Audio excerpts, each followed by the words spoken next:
The Speedy World. I am SYED, and you are watching Fault Lines. The food crisis in the world created by Russia and Ukraine war are as big of a crisis as Second World War produced. After Second World War, no any event in the history of world created a problem of this scale. And just imagine 30% of wheat, 17% of corn, and 50% of sunflower production of the world is coming from these two countries together. Countries like Turkey, Egypt, Iran and Bangladesh are importing 60% of their food needs from this region of Ukraine and Russia. And then there are countries like Mongolia, Bulgaria and Tajikistan that are also dependent on these countries to a great extent. Surprisingly, world's largest producer and consumer of food, China, is also adversely hit by flash floods during last year. And therefore, its demand for global food has increased manifold. This is going to put further strain on the supply chain of the food, which is already affected by a number of other crises from around the world. That includes climate change, drought, famine, and flash floods. Our team has prepared a package. Watch the package before I bring my first guest to the program. The Russia-Ukraine conflict is sending ripple effects across the world owing to complex interdependence of world economic order. The conflict has already slashed Russian and Ukrainian exports of crucial commodities such as wheat, sunflower oil, and corn, sending economic shock waves across import-reliant countries in Middle East and North Africa. According to the United Nations Food and Agriculture Organization, Ukraine and Russia produce 30% of the world's wheat supply, 20% of its corn, and 75 to 80% of the sunflower seed oil, whereby world's food program buys 50% of its grain from Ukraine. Ukraine, long known as the breadbasket of Europe, became an agricultural powerhouse for much of the developing world and has been among the top 5 exporters of several important grains and oil seeds. Indicating simmering global food crisis, 13.5 million tons of wheat and 16 million tons of corn from last year's harvest in Ukraine and Russia is stuck owing to war and sanctions. The UN food chief David Beasley warned that Ukraine war has created a catastrophe on top of a catastrophe and will have a global impact beyond anything we have seen since World War II. In order to avoid massive disruption of global economy, famine, destabilization and humanitarian crisis, dialogue and diplomacy must be accorded primacy. To join me from Brussels, my first guest in the program is Gerardo Fortuna. He is agri-food editor and is an expert on global food supply chain. I welcome you to my program. Thanks for having me. Fortuna, how big is the food crisis that we are facing at the moment? Yeah, for sure, the war has put food security firmly back on the global agenda, and this is because Ukraine and Russia are two of the biggest agricultural powerhouses in the world. In terms of numbers, together they provide more than a third of the world's wheat and barley. But at the same time, it is worth specifying that what we are facing at the moment is a food commodity price crisis, which is quite evident from the food price index of the UN Food and Agriculture Organization, which made a significant leap in March, reaching the highest levels ever. So we are not in a food production crisis. Stocks are good. Climate conditions for this year are fine, apart from some issues in South America and in the south of Europe. But for the rest, countries already started producing more over the past few months because of already existing geopolitical uncertainty. Mr. Fortuna, which countries are producing the maximum food in the world? I mean, can we just talk in numbers so that we can understand the scale of these crises that we have in hand? Yeah, the largest food producing countries are China, India, the US, Brazil, Russia for sure. However, the problems for food security could come not from these big producers. These are countries with a vocation to export their produce. The issue is with those countries that could fear food shortages and they start protectionist policies, introducing, for instance, export bans on certain products. Like in March, Hungary banned old grain exports due to prices increases. And these kind of measures are the most worrying ones because it is essential to keep flows of goods open in crisis situation like this one. But don't you think that not only this war, but a major part of responsibility is also with the climate change, a major problem that the world is facing together? Don't you think climate change is also responsible to further aggravate the crisis that we have? It's a new factor, and it is something that it's here to stay. Geopolitical aspects come and go, but climate change will remain a constant variable that will have a major impact on some agricultural products and, of course, on their prices in certain areas of the world. So, which countries in the world do you believe are worst affected of the crisis that we have in hand? Well, the World Food Programme, for instance, have decided to increase its efforts in West Africa due to the ripple effect of the conflict in Ukraine. West Africa is indeed a region where acute hunger has quadrupled over the past 3 years, reaching a 10-year high this year. But in general, Lebanon too, they're actually facing a very tough crisis. Libya and Egypt too, but it's true that Egypt is still receiving wheat imports from Russia, and they're in talk with the European Union too. The fact is that these are places where inflation and food inflation in particular can generate social tension. That's why we need to keep an eye at what's happening. Thank you very much. Thank you very much, Gerardo Fortuna, for being guest in my program. And ladies and gentlemen, from Brussels, I'm now joined by AD Wax. He's a reporter covering food for Politica Europe. I welcome you to my program, Mr. Wax. Hello, thank you very much for having me. And we are discussing this global food crisis at the moment, which is being triggered not only by the Russian war, but also by the climate change, as you might have heard. What are your immediate thoughts on it? Well, my immediate thoughts are that there's already been a problem with food security in the world, getting much worse in the last 3 years. And actually, the world is not on track to meet the UN goal of eliminating hunger by any means. In fact, things are actually getting worse. And now you have the Ukraine war, one of the breadbaskets of the world, being invaded by another breadbasket of the world. And that is pushing prices up astronomically to record levels, records upon records. So it's going to make, as your previous correspondent was saying, it's going to make the most food insecure parts of the world have even more difficulties to feed themselves and buy grain from other parts of the world. Doesn't it all work, Mr. Wax, like an ecosystem where some countries are more busy with agriculture and there are other countries that are busy with industrial production, so all interrelying and interdependent on each other? And perhaps this is what is going to take this to entire world. Isn't that right, that every corner of the world will feel the impact to a great extent of this crisis?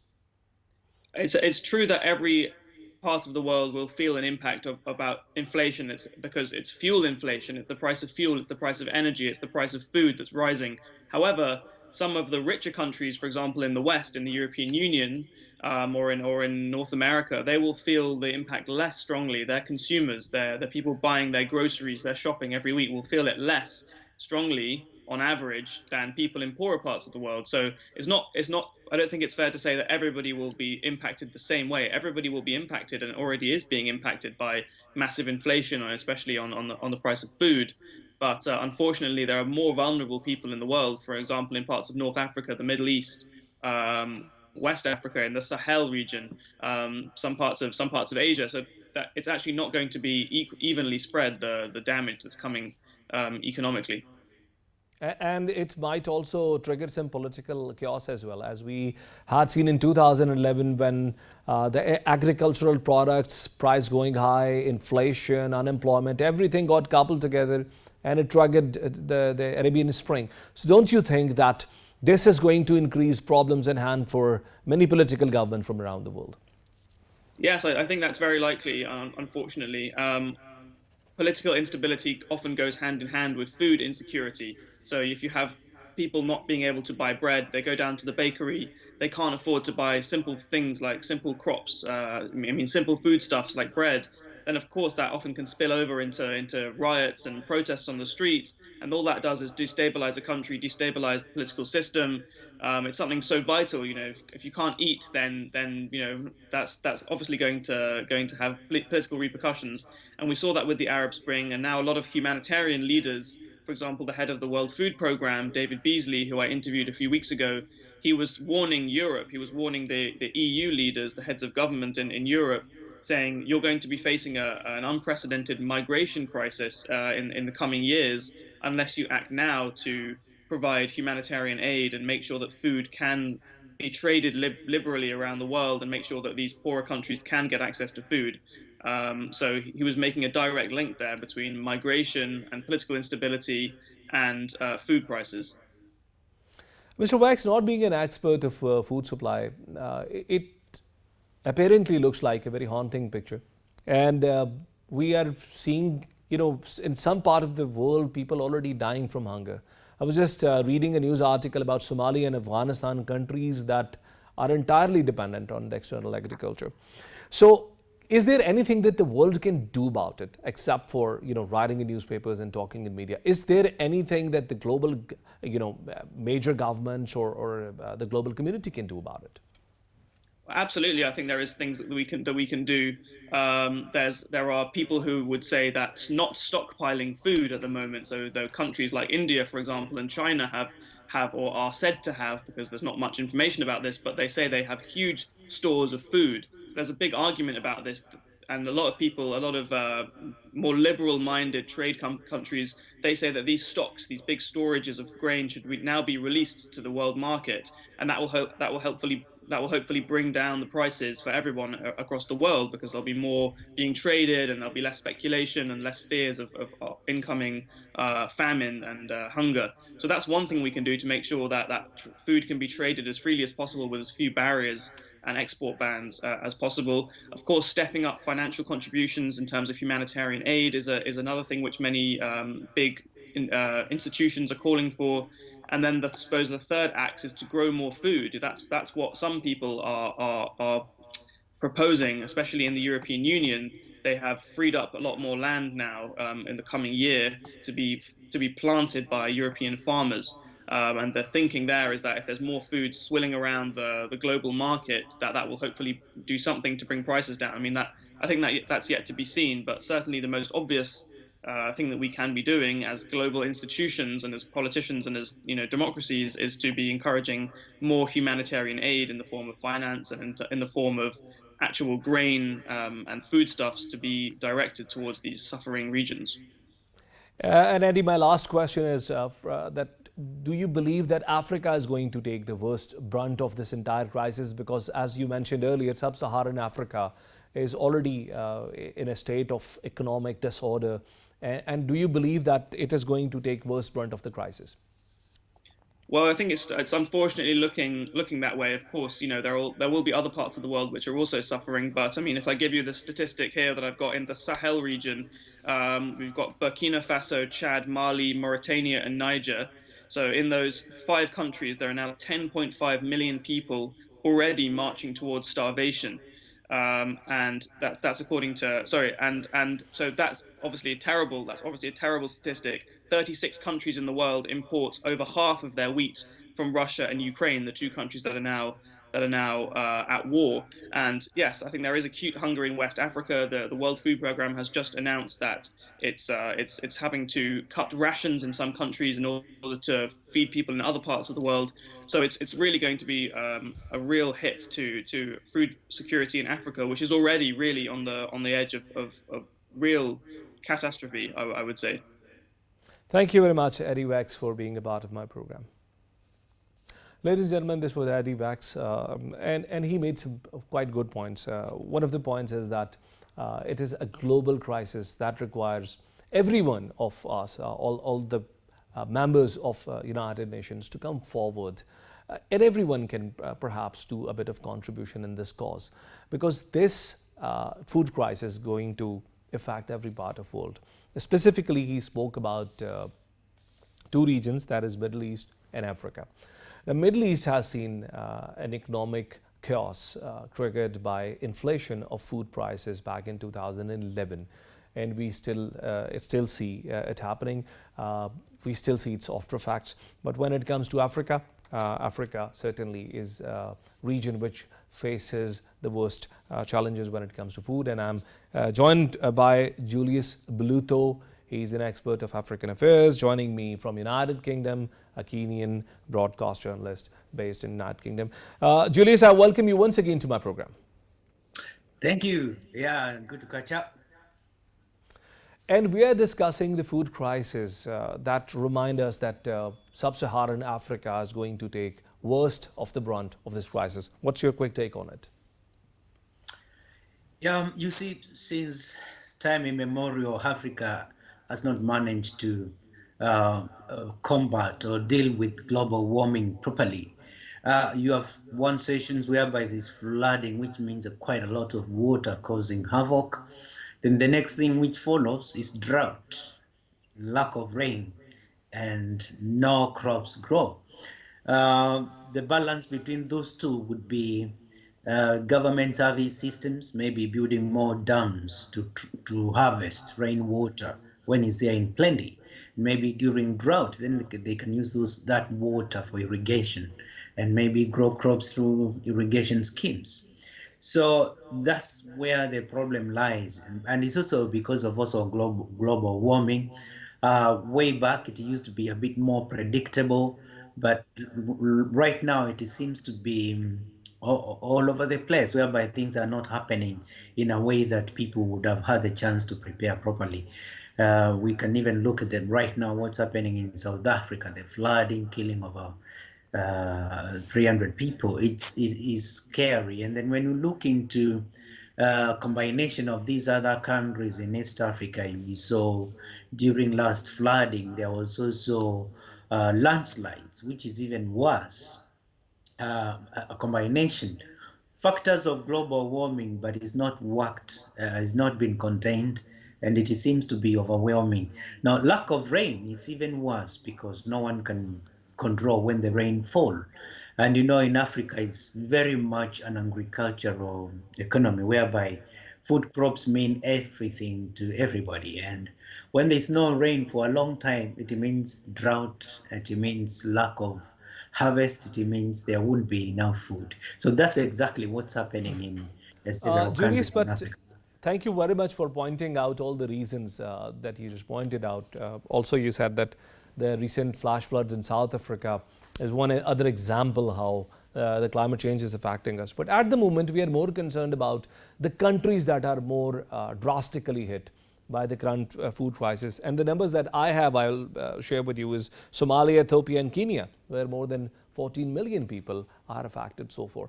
Tell me more about the crisis in Somalia, Ethiopia, and how is it happening? I mean, what is the scale of the crisis there? Yeah, in Kenya and crossing over to Somalia, and of course a few neighboring countries within there, when this drought is terrible, there's a huge chunk of farmers who believe in keeping animals like camels, like cows, especially northeastern part of Kenya, and also crossing over to Somalia as well. And you find that most of the time animals need rain, which brings grass or even other plants for them to eat. Lack of that, it means all these animals die. So actually, when you talk about drought happening in East Africa, these countries we mentioned, you walk across, especially northern part of Kenya, and you see all the animals dead, the carcasses of dead animals, because they didn't have anything to eat. And now, given that some of these communities are their farming is in form of keeping animals, it means lack of income. It means nothing at all. And when you talk about these communities that keep animals, they don't do farming. So therefore, for those who do farming, you find that when it doesn't rain, there's crops don't grow on the farms, and it means again lack of food for everybody. So how it looks like, basically, you see these countries you're likely to find dead animals because of lack of food, and you find people who are starving because there's nothing to eat. So it's crisis. Of course, you find other regions where there's a bit fair amount of food, like in Kenya. You see some regions which have got food. You see them reaching out to the ones that don't, helping out, but helping out sometimes is not that great. The ideal situation would be preparedness, whereby people think, or governments think, what happens if there will be drought? Do we have enough in our reserve to be able to feed these people in these regions? So that's how it looks like in a coming nutshell. back to it, Julius, there are countries we have discussed in our previous programs that are going through political turmoils. There are many countries going through the economic turmoil in any case. And then you just listed out a list of countries that is facing the food security problem. Doesn't this mean that the problems of Africa as a continent are exacerbating with each passing year? It's getting worse, and again, I think it again points out into leadership, because you see, where leadership is steady, where leadership is is standing firm and in control of everything, they're likely to come up with solutions to combat these problems. But talk about Somalia, we talked about Somalia. Somalia has never seen good governance for the last over 20 years, 2 decades. We've seen the election that came, and they are even trying to get things in order, but it's still not quite there. So governance is key problem in some of these countries. Leadership is also the key problem to everything, because if you have leaders who are in control, who are firm, driving the country well, there will be mechanisms to combat these problems. So probably, I don't want to be pessimistic. I think African countries will have good leadership. That's my optimism. But on the other side, I'm like, yeah, before that happens, things seem to be getting out of order. Why do I say so? To justify this, you see, some of these countries whereby it was drought, it was in so many places, but now you find if it's Somalia, is in Kenya, is in another country. It never used to be like that. Sometimes it's just one country, and you find that country can import food from neighboring countries. But right now, so many countries affected. It means things are getting a bit out of hand.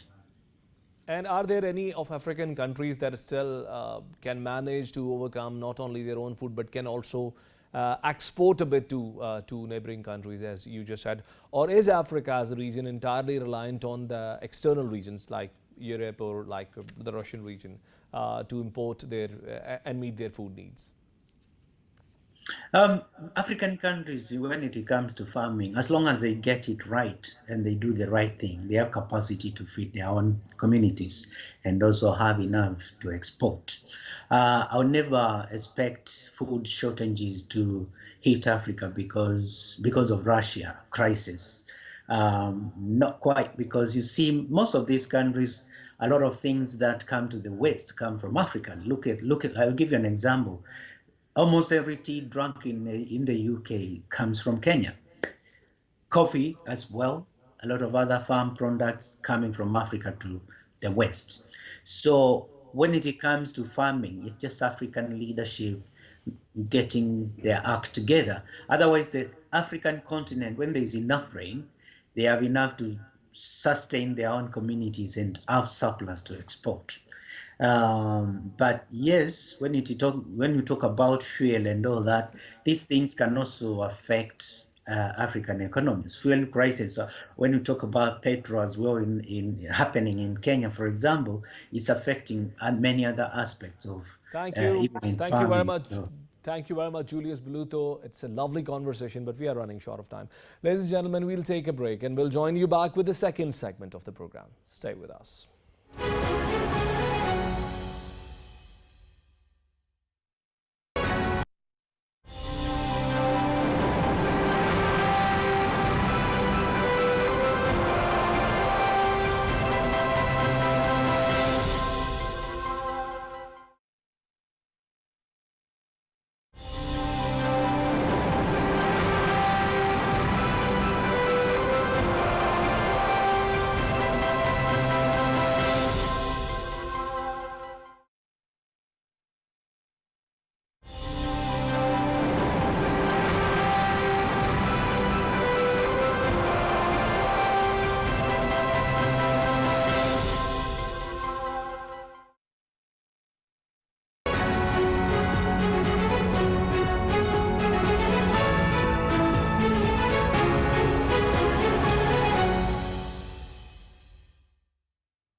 Welcome back. The war between Russia and Ukraine continues. It has already passed 70 days. For many strategic experts in Russia, this was a cakewalk. Russian armies would have had conquered entire Ukraine in a matter of days, but it did not happen.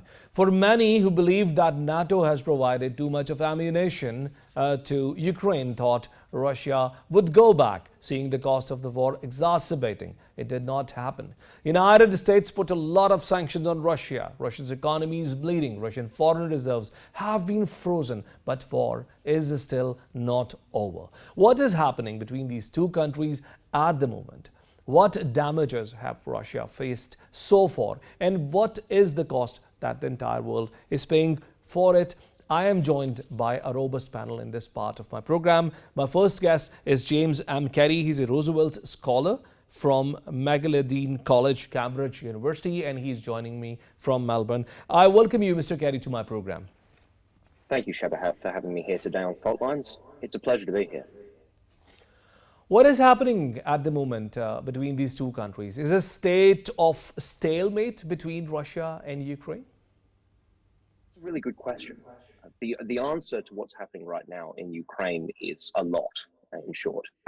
We certainly aren't at a stalemate situation yet, and that's not necessarily because of Ukraine's territorial losses or regains, or indeed Russia's ability to overpower Ukraine. But more usefully, thinking about the stalemate situation is each side still has something to gain by the gain or regain of territory. And so consequently, Russia's strategy, to your question here, has changed quite significantly since the start of the war. At the beginning of the war, we very clearly saw a Russia that was focused on the entire annexation of Ukraine, at least the centers of power, specifically Kyiv. That has changed significantly, and just this last week, Russia has addressed the fact that they are now quite interested in the liberation of Donbass, the Donbass region in the east, which they already control a large portion of. Now, it remains to be seen whether following the achievement of that strategic goal, whether they would then consequently use that as a base to further push west. And I think that's the really important point here, is that we won't be at a stalemate for quite a while yet, if at all. And Russia may still be using these territorial gains to advance claims to more territory in the future. But Mr. Carey, don't you think that Russia has already wanted to establish a point that it wanted to establish, and it wanted to demonstrate or establish that for the sake of protection of Ukraine, NATO cannot provide the necessary security umbrella, and NATO has not been able to intervene or to stop Russia from entering Ukraine. Don't you think this is a great advantage for Russia already in the picture? I don't believe that what the Russian strikes have shown is an inability for NATO to defend Ukraine. And I think this is true for a very good reason, which is that Ukraine is not a member and has never been a member of NATO. So the North Atlantic Treaty Organization's ability to arm the Ukrainians for their unconventional defense of their territory wouldn't suggest that Russia have been able to bring down the expectations of what NATO can do. In fact, I think actually what they've done is they've really galvanized NATO's resolve in a territorial way that hasn't been seen in a very, very long time. NATO's entire collective defense was against these kinds of existential threats, and arguably NATO has not faced an existential threat like what Russia is posing now on its borders for a very, very long time. And consequently, you could start to see a waning commitment, especially under the presidency of Donald Trump. But what you have now is you have an actual existential threat, as NATO could conceivably see it, to their member states' existence. But whilst Ukraine specifically shouldn't be deterred, it does show that NATO can have an effect on the defense of nations who aren't member states of the But North Mr. Atlantic Kerry, Treaty. as you said yourself, it's not a situation of stalemate, and the war has not ended so far. Does that mean that the war continues? And if it does, will the war just get out of the European continent? Do we have any chance of war getting out of the continent? And I'm asking you specifically this because Germany has beefed up its military budget to another additional 100 billion US dollar. That shows some threat that European countries might be facing. What are your thoughts about it? This war could potentially expand across the European continent, absolutely. And I think that is one of the main reasons why NATO has been so significantly involved in the defense of Ukraine. There are others too, and I think there are very important reasons why NATO has been involved in the defense of Ukraine as heavily as it has. But one is certainly that this could expand. You noted there Chancellor Scholz's 100 billion euro commitment to increasing Germany's defense budget. Within this financial year, that is a significant increase to the defense budget and speaks to the fact that member states of the North Atlantic Treaty Organization are seeing an existential threat that they need to defend themselves from. And that's not been the case, at least on the European continent, for a very long time. And so consequently, you do see this, the reasons why NATO has gotten involved is specifically because it could expand to the rest of the European Union. Mr. Kerry, United States has been a major powerhouse in this entire conflict. On one end, United States has been putting sanctions on Russia, and on other end, it's been influencing, it's been pressurizing European Union to take appropriate measures to all European economies to stand against Russia.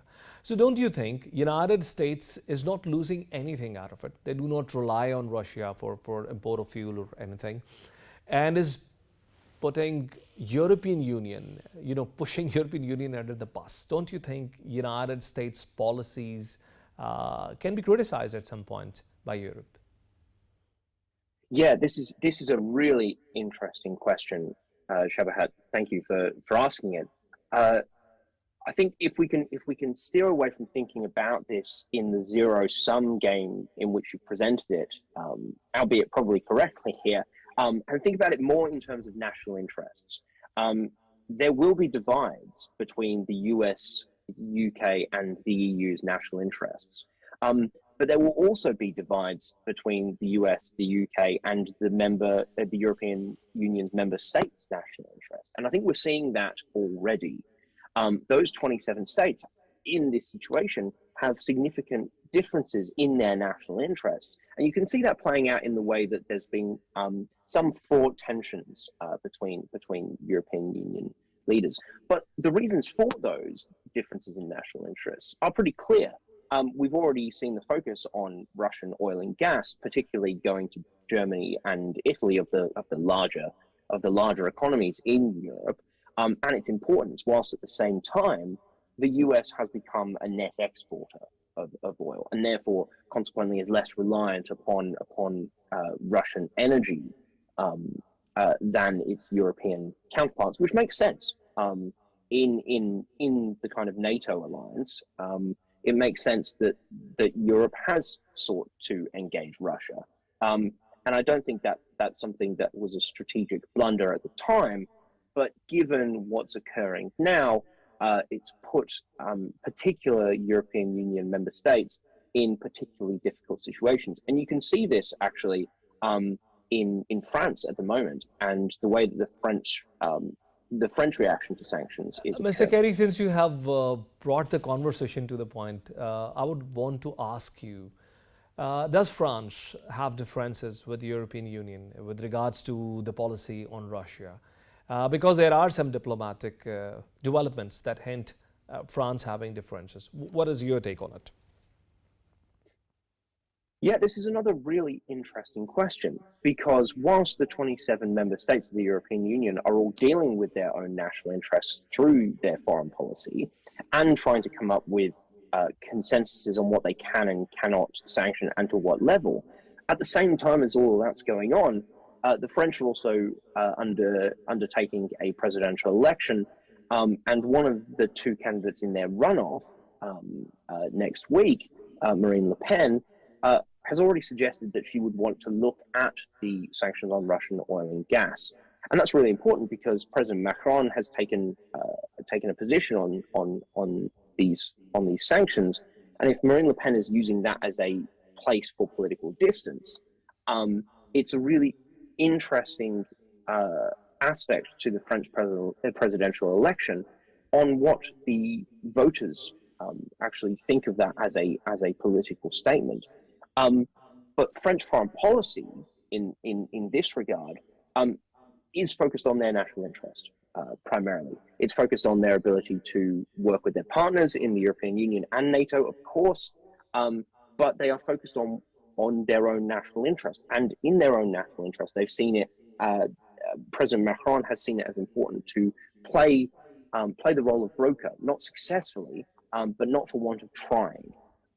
And this is something that his government has felt quite keenly since before the war began, which is where we got those pictures of him sitting across the table from Putin, and why there's been a bit of distance between, say, France and the United Kingdom in this regard. Lastly, thank you very much for bringing this out. Lastly, what do you think is going to happen next? Where this war is going to lead, and how do you think it might eventually end? Or do you see an ending of this war in the line of sight?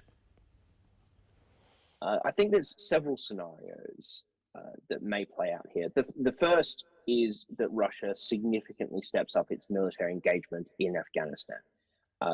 They have the capability to do that, and they have been strategically undermined both by themselves and the Ukrainian military, which have fought incredibly gallantly, and a massive increase in military spending in Ukraine by the US, the UK, and the European Union and NATO.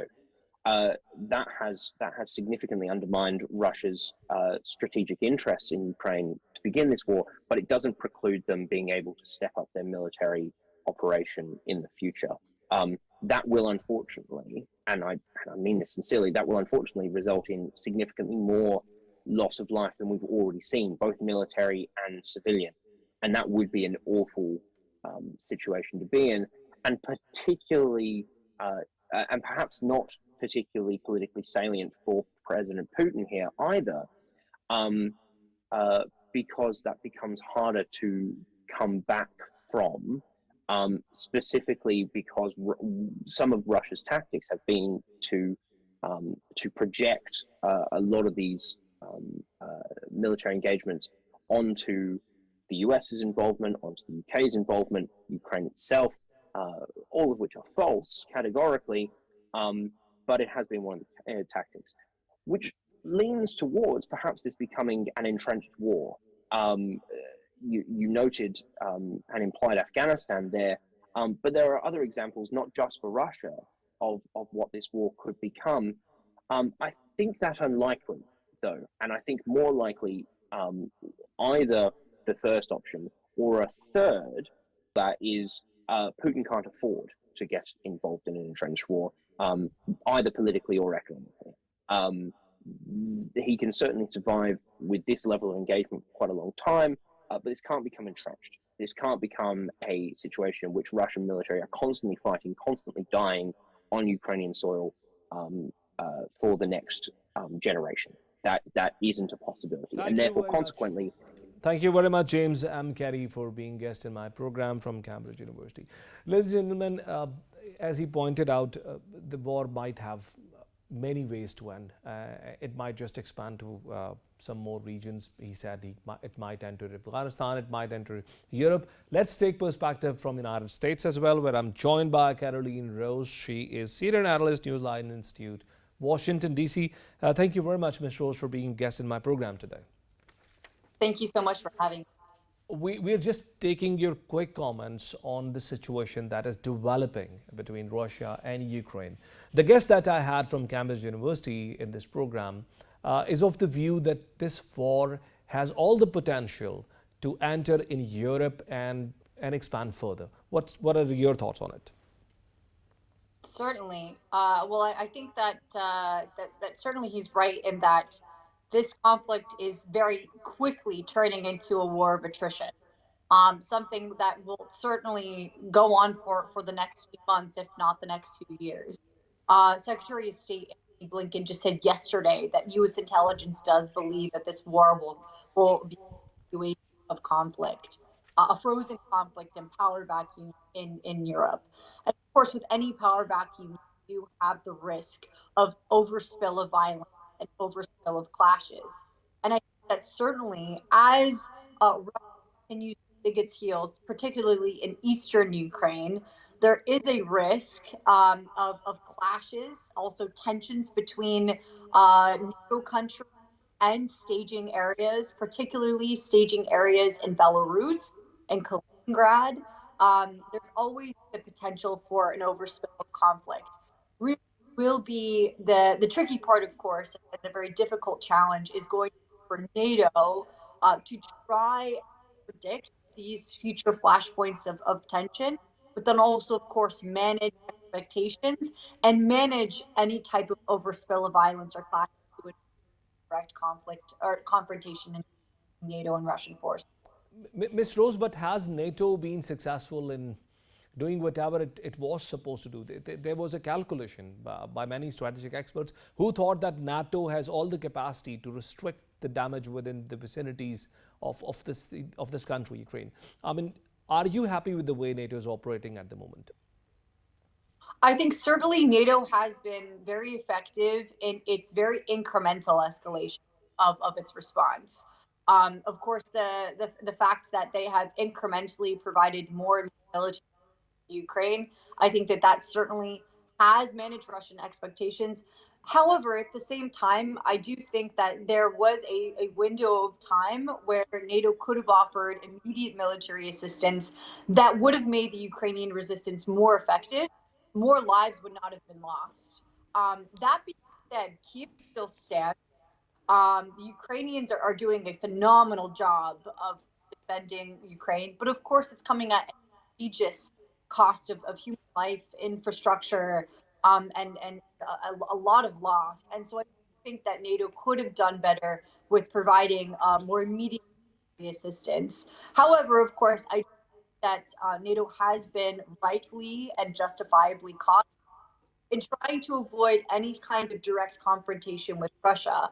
I think Russia has surprised many NATO analysts, experts, and military observers, given their operational performance.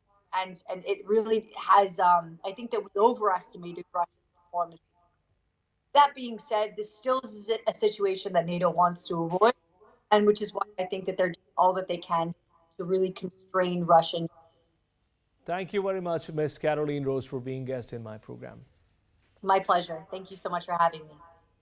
Ladies and gentlemen, this was Ms. Caroline Rose, and in the end I will just say that the problems between the countries of European Union have also started emerging towards the policy toward Russia, and also United States has pushed so far European nations too far. The gaps that we have started seeing between France, as my guest said, and Germany beefing up its security suggest that the risk of this war expanding toward different parts of Europe still is hovering on our heads. We'll join you tomorrow again with another program. And until then, Allah Hafiz.